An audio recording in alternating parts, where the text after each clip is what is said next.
প্রকৃতির অবদান, চৈতন্য শক্তির সক্রিয়তা ও নিয়ন্ত্রণ এইগুলোর মধ্যে কোনো তফাৎ বা পার্থক্য আমরা দেখতে পাচ্ছি না। তাহলে আমাদের কি উচিত? আমাদের উচিত এই যে সৃষ্টির ক্রম রয়েছে, এই সৃষ্টির ক্রমকে বুঝে চলা উচিত। আমরা যদি এই সৃষ্টির ক্রম মেনে চলি, তাহলেই আমরা জ্ঞান, বিজ্ঞান ও প্রজ্ঞানকে মেনে চলব। তখন আমরা সমাজ কল্যাণের উপযুক্ত হব এবং আমাদের এই যে জ্ঞান, বিজ্ঞান, প্রজ্ঞান এদের যে বল, এই বল কখনোই নষ্ট হয় না। এরা গতানুগতিকভাবে একই রয়েছে।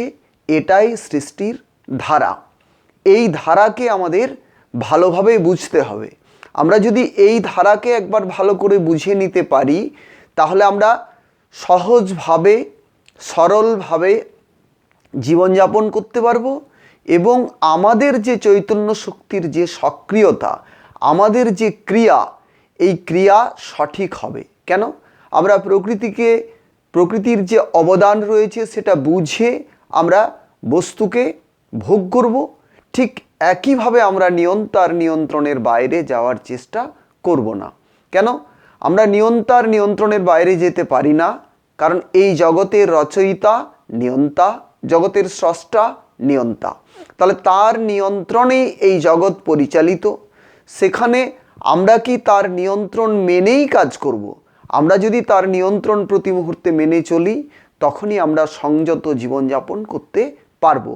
তখন আমাদের যে চঞ্চলতা, আমাদের যে ইন্দ্রিয়ের যে ভোগ প্রিয়তা, এগুলোকে আমরা সহজেই সংযত করতে পারবো।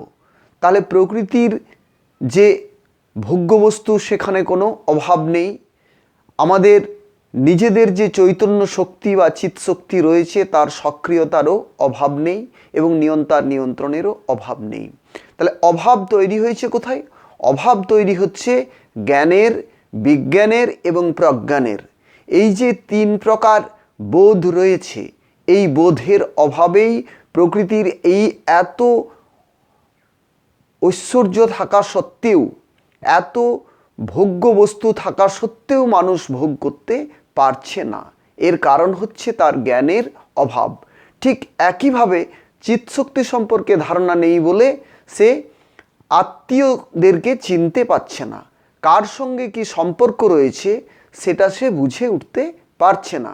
ঠিক একইভাবে নিয়ন্ত্রণ না মেনে চলার কারণেই সে নিজেই নিয়ন্ত্রণ করতে চাইছে প্রকৃতিকে বা নিজেকে বা অন্যান্য ক্ষেত্রে।